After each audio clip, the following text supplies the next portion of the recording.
Hey guys, this is Heather at Homeschool Culture, and today I'm going to talk about grading. Do we grade in our home?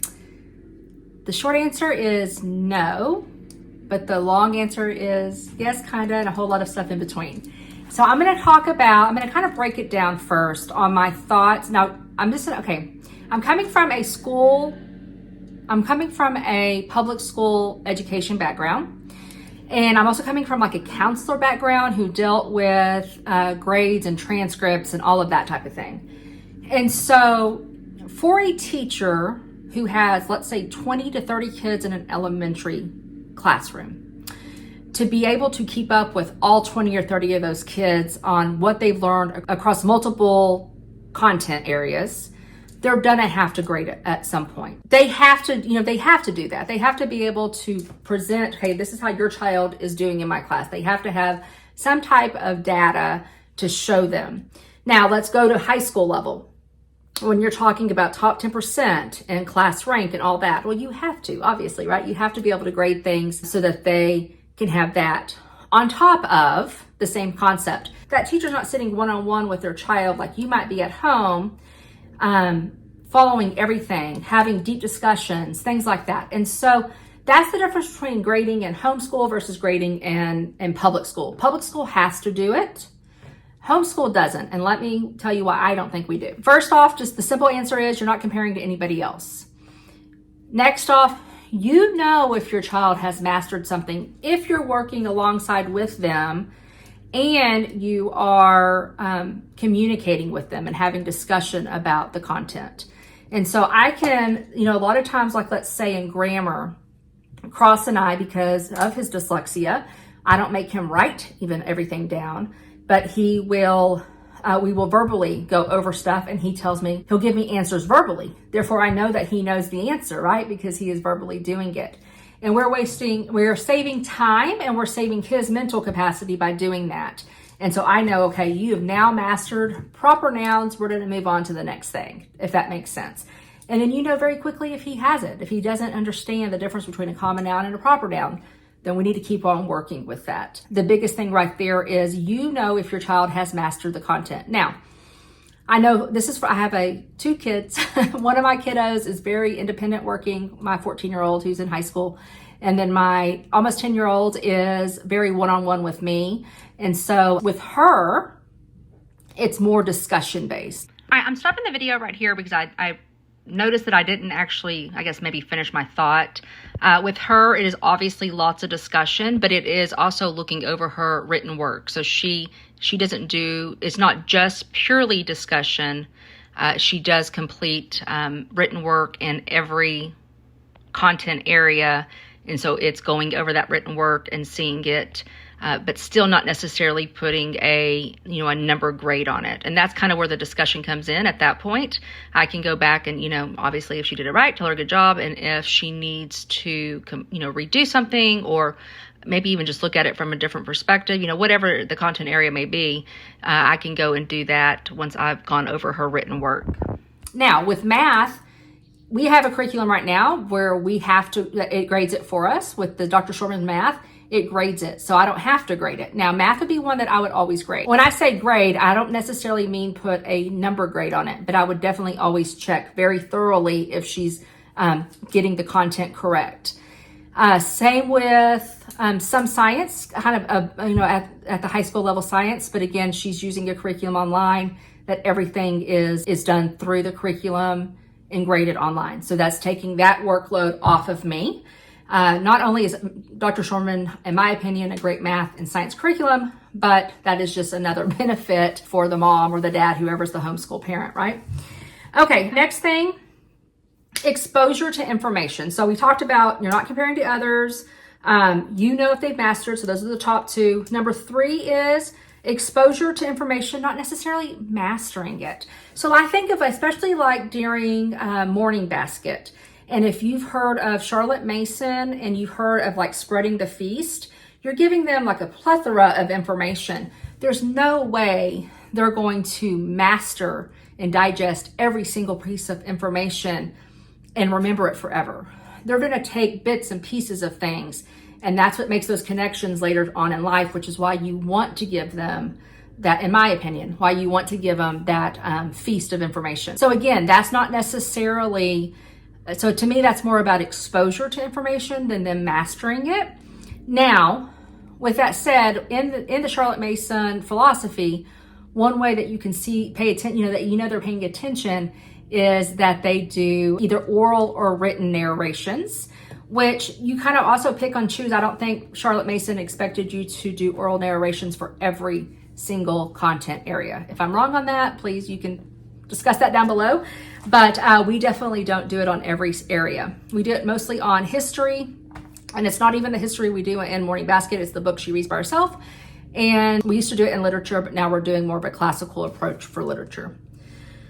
Okay, the next thing, like let's say my daughter and I, she's doing her Memorial Press literature, and there's different types of questions. Some are more comprehension, some are more Socratic, and like kind of more discussion based.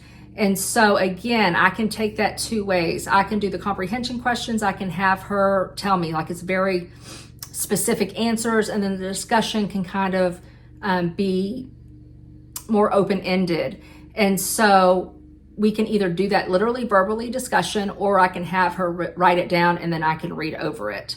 And again, it just helps them, it just exposes them to a higher level of thinking. When you don't place a grade on it, they're not trying to, well, what's the right answer? It's really them. I feel like they get to dive deeper when you're not putting so much emphasis on, well, you didn't really answer that. You can talk about it when you're discussing, hey, you didn't kind of answer that the way I would have, or especially like with the Socratic type questions, if they're not answering it the way you think it should be answered, then I think oral discussion's even better, because you're teaching them, and then they can imitate your understanding of whatever the content is, if that makes sense. I'm not sure if I said that right, but if that makes sense, that's the way I kind of look at it. I have my little notes. There are going to be times when you might want to grade, especially if you have a student who maybe just came from public school. Let's say you have a 6th grader who just came from public school.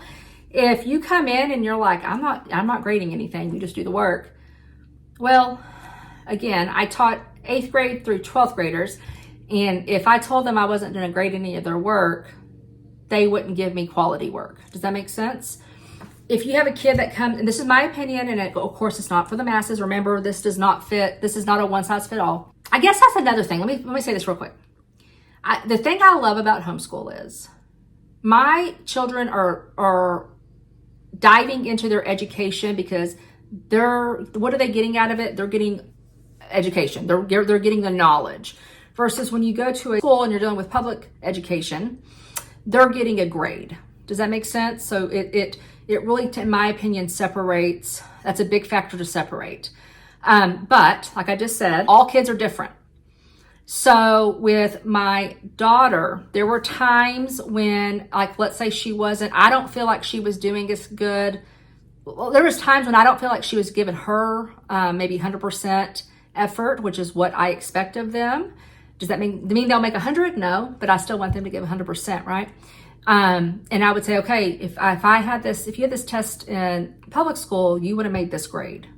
And then I might tell them that. And that just, hopefully reiterates, you're not doing your part. You're not, are you really working hard enough? That type of thing. When I would not do that, okay, that to me, that's more of a high achieving student. A student that is, average or above average, I would show them, are you doing your part? Are you doing the best of your ability? If it is a child that struggles because of a learning disability, dyslexia, anything like that, then no, I'm not going to be like, well, if you're in public school, you would have made this grade, because of accommodations and all other types of stuff. And so, in my opinion, you use that as a tool when you don't feel like your child is maybe doing their best. Okay, another thing. Okay, and then let's say you have a kid that is, it's more of a defiance type thing, like, they can master this stuff, but they're not. You could use it as a tool, again, to show them. And so it's at this point, it's like, we've already kind of showed you that this is what I expect. You should be making these grades based on, your ability, and I know your ability level, versus they are just not doing it, and it's more of a defiance thing. Then you could use it as a tool for, if you don't make if you don't study and make this grade on that test, then you're not going to get to, I don't know, use Nintendo or whatever kids play these days, or get to go outside with your friends, or go to the birthday party this weekend. I don't know, but that's ways that you could think about using it if you know that they're defiantly not doing their best, just maybe out of, for whatever reason. Before I move on, I would love for you to hit that subscribe button and just support this channel that way. Also, if you do find value in this content, if you can hit like, because it just helps the whole algorithm and get this content out to others. So I truly appreciate that. Okay, so I'm gonna just recap this real quick. Technically, no, we don't grade. I am not one, I do not have a grading book. I don't, each daily lesson is not graded, and then the test, I don't weight it, anything like that, like I would as a public school teacher. The high school math and science does it already. Things like teaching textbooks, things like that would do it. So of course, I'm thankful for that, because as a parent, since I am not directly teaching it, I know that how well she's mastering that work, which brings me to why I don't. One thing is we don't do it because there's no one to compare. So it's not like we're trying to do it for class rank or any of that purpose. Also, I know when my child is mastering has mastered that content. And then there's just some content that it's not so much about mastering, but it's more about exposure. And again, think of Charlotte Mason's Feeding the Feast, and just kind of giving them a lot of different materials so that they can make those connections later on in life. And then again, times you might want to, if you have a student coming straight back, especially an older student who is used to grades, you might just want to, and maybe also if you're new to homeschool, just take, maybe not even daily grades, but at least like the tests and things like that. You want to pay attention to how well they are mastering that. And that is one way, even if it's not for the benefit of showing them, but it's for your benefit as the mom or dad to see how well they are mastering something. I think it's important because, guys, our kiddos are kids, and so they're going to have times when they are not putting in 100% effort. And when they don't do that with things like tests and projects or whatever that you expect them to put that effort into, I don't think it's a bad thing to show them, if you did this in school, you would have made this grade, and you would have brought home this grade on a test instead of just doing it here. And I think that's okay. And then also it could be used if you think that if it's like kind of a defiance thing, then you can use it as a tool to maybe help remedy that somehow. But the biggest thing is just remember, it's not a one size fits all. I definitely would not try to show a student who is a struggling learner, if you were in school, you would make this grade. Please don't do that, because that's just going to maybe inhibit their learning. But those high achieving, average to high achieving kiddos, I would definitely show them if you think that they're not doing their part. And again, remember that what I really value out of homeschool, at least I see it with my kids, is they're not trying to make a grade. They're not coming in and doing the work to make the grade, but they're actually learning and enjoying, that education process versus, okay, I have to do these things so I can make this grade, if that makes sense. And so I think that is kind of the disconnect sometimes for students in a public education, is it's just, I got to get the right score so I can, pass the class type thing. And in homeschool, it's much more than that. And, ways that your child mastered that content is through communication with them. And sometimes, again, it doesn't have to be written, everything doesn't have to be written. It can be you and your student sitting together going over a grammar lesson, and them, verbally telling you, this is this, this is this. And that's another reason why, that's another thing just to think about too, school doesn't have to last all day. It doesn't have to last forever.